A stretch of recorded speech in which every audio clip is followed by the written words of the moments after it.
Hello student, स्वागत है आपका सृजला क्लासेस में। आज हम बात करने वाले हैं दहेज मृत्यु, जिसे आप इंग्लिश में डाउरी डेथ के नाम से भी जानते हैं। इसमें बीएनएस में धारा 80 में दहेज मृत्यु के बारे में बात करता है।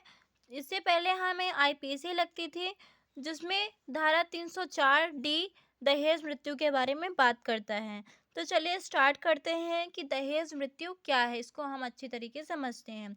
वैसे भी आप दहेज मृत्यु को सामान्य भाषा में जानते हैं कि दहेज मृत्यु क्या है, लेकिन अब हम बीएनएस की भाषा में दहेज मृत्यु को समझते हैं।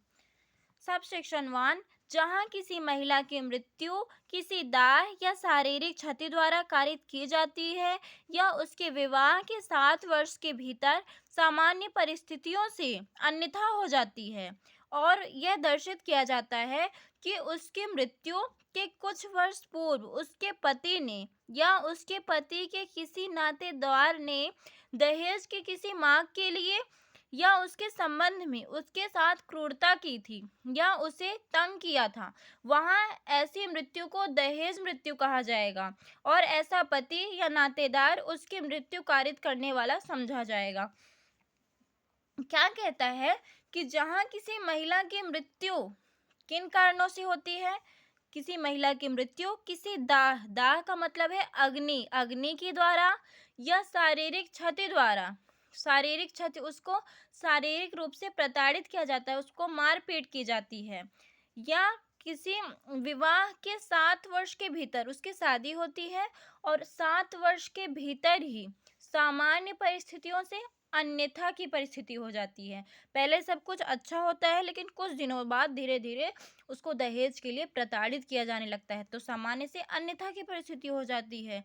साथ ही उसकी मृत्यु के जब उसकी मृत्यु हो जाती है या फिर वो स्वयं आत्महत्या कर लेती है इन सारे तानों को सुनने के बाद, या फिर उसके ससुराल वाले उसको मार डालते हैं, तो उसकी मृत्यु के कुछ वर्ष पूर्व, उसके मृत्यु से पहले उसके पति ने क्या किया था या उसके किसी पति के किसी नातेदार ने दहेज की किसी मांग के लिए या उसके संबंध में उसके साथ क्रूरता की थी, उसके साथ गलत व्यवहार किया था, उसको तंग किया था, उसको प्रताड़ित किया था, तो यह उसे तंग किया था, तो ऐसी मृत्यु को कहा जाएगा कि वो दहेज मृत्यु है।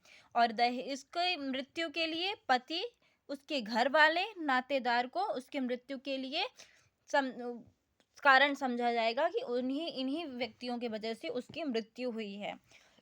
हमारे देश में दहेज मृत्यु इतनी ज़्यादा मात्रा में अभी भी फैली हुई है। भले ही इसके लिए बहुत सारे कानून नियम बनाए गए, लेकिन आज भी कुछ लोग लड़कियों को दहेज के लिए प्रताड़ित कर रहे हैं। तो आप अगर सरल भाषा में समझना चाहते हैं, आप शॉर्ट नोट बना सकते हैं कि जहाँ किसी महिला की मृत्यु अग्नि द्वारा या उसको शारीरिक क्षति द्वारा, सेकेंड पॉइंट। थर्ड पॉइंट है विवाह के 7 वर्ष के भीतर सामान्य से अन्यथा परिस्थिति हो जाती है, थर्ड पॉइंट। फोर्थ पॉइंट ये है कि उस महिला की मृत्यु के पूर्व उसके पति ने या फिर उसके नातेदार ने उसको दहेज के लिए प्रताड़ित किया था, उसके साथ क्रूरता की थी, उसकी मांग की थी, तो ये कहा जाएगा कि इन कारणों को कहा जाएगा कि वो दहेज मृत्यु है। आई होप आपको दहेज मृत्यु समझ में आ गया होगा। तो धारा 80 के सबसेक्शन 1 जो है, तो दहेज मृत्यु की परिभाषा के बारे में बात करता है। अब हम इस पे स्पष्टीकरण दिया गया है, इसको समझ लेते हैं।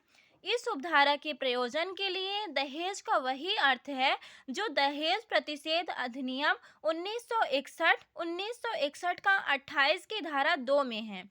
तो क्या है कि दहेज का क्या अर्थ है? दहेज का अर्थ यही है जो दहेज प्रतिषेध अधिनियम 1961 का 28 की धारा 2 में दिया गया है, तो उसको ही दहेज का अर्थ वही कहलाएगा। अब सबसेक्शन 2 जो है दहेज मृत्यु के पनिशमेंट के बारे में बात करता है कि यदि कोई व्यक्ति या उसके ससुराल वालों ने या उसके पति ने, नातेदार ने, इन सभी ने मिलकर अगर किसी लड़की को दहेज के लिए प्रताड़ित किया, उसकी मृत्यु कर दी, तो उसको क्या पनिशमेंट दी जाएगी? तो जो कोई दहेज मृत्यु कारित करेगा वह कारावास से जिसकी अवधि 7 वर्ष से कम की नहीं होगी, किंतु आजीवन कारावास तक की हो सकेगी, दंडित किया जाएगा। यदि कोई ससुराल वाले पति, उसके नातेदारों ने किसी लड़की के साथ दहेज मृत्यु कारित करेगा तो उसको 7 वर्ष का कारावास दिया जाएगा। अगर 7 वर्ष का नहीं दिया जाएगा तो उसको आजीवन कारावास तो ज़रूर होगा। तो उसको ये 2 प्रकार के पनिशमेंट हो सकते हैं, या तो उसको 7 वर्ष का कारावास हो सकता है या फिर आजीवन कारावास हो सकता है। आप देखते आते हैं कि हमारे देश में आए दिन ये दहेज मृत्यु हो रही है, तो इनको कम करने के लिए हमें खुद पे डिपेंडेंट होना चाहिए, लड़कियों को खुद पे डिपेंडेंट होना चाहिए। आई होप आपको दहेज मृत्यु अच्छे से समझ में आई होगी। अगर हम इसके केस लॉज की बात करें तो हम जल्द ही इसके केस को भी लाने का प्रयास करेंगे। तो अगर आपको वीडियो अच्छी लग रही है तो वीडियो को सब्सक्राइब कीजिए, लाइक कीजिए, कमेंट्स कीजिए। Thanks for watching.